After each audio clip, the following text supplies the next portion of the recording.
Hello, my name is M.K.Davis. I'd like to take a minute of your time to show you something that I think is very interesting. And this is something that I've known about for quite a while. And it might help you to draw some conclusions about what you're looking at if you're interested in the Patterson Gimlin Bigfoot film. Hold on, let me make sure I'm centered.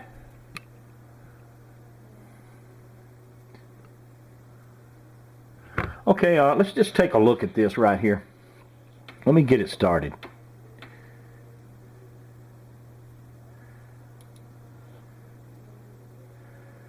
Alright, take a look here. Okay, it stops right there, and I'm just going to zoom in. Watch it, it'll zoom in. The file itself will do it. Pay particular attention to the mouth area right here.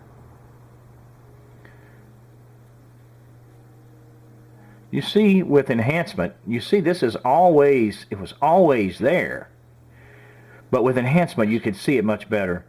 And you can see that it has pronounced lips. The subject of the film has pronounced lips.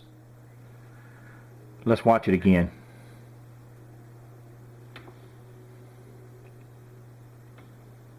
And we can even zoom in a little bit with the camera.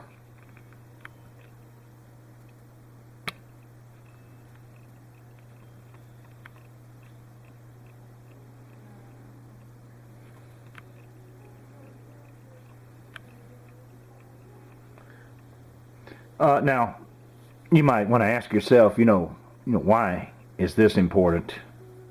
Well, there's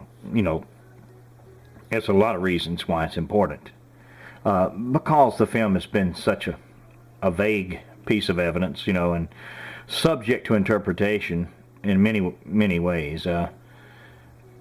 It's been seized upon by many different people for examples of what they believe a Bigfoot or Sasquatch is.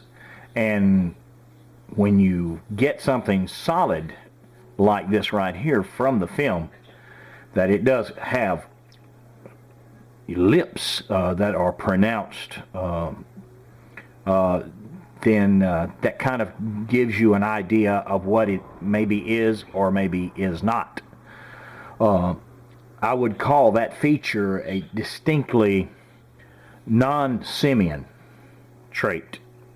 The great apes do not have this type of lip protrusion. Humans do.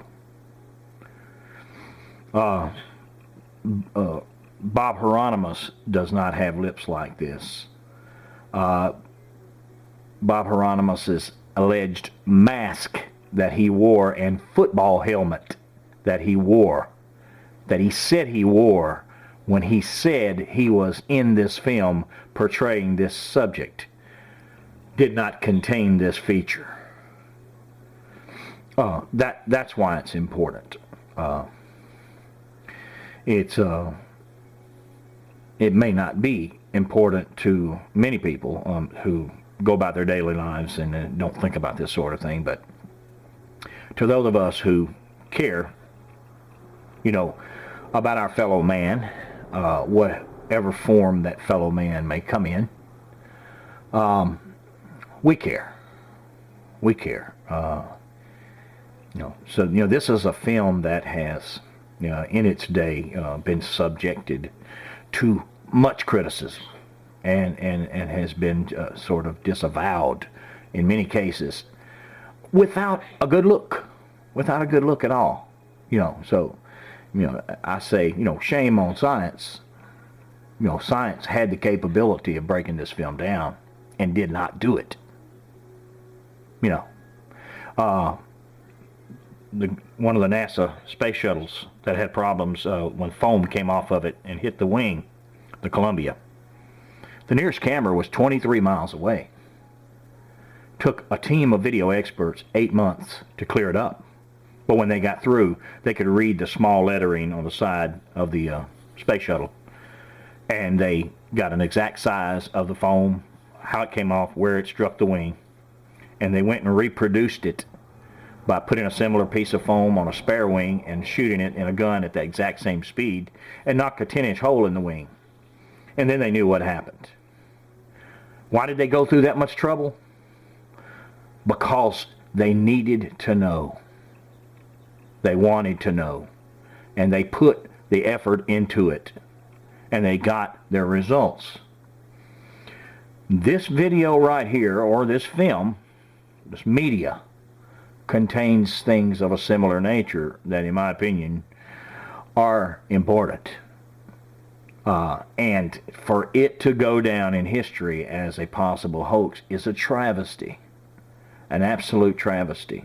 Now, there are a lot of things about this film that are unanswered, but what's on the film certainly has the hallmark or the stamp of authenticity. You know, you don't have to look very far. You don't have to be a rocket scientist. But when you use enhancement, you can get some concrete things that tell you that. Look at the lips. Read those lips. That's a human. Now, what type of human it is? It may be some unknown type living primitively in these high peaks and mountains, you know, in these rough areas. I don't know. Is it a hybrid like some recent DNA releases seem to suggest, if it's true? I don't know. Is it an ape? No, not an ape. Is it a normal human being like we see every day on the streets? I wouldn't think so. It's important that we find out. And the first thing you have to do is to believe your eyes. And if you don't believe your eyes, you're not going to know anything about anything.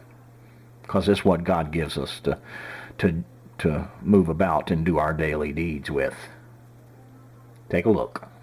Read the lips. I thank you for your time.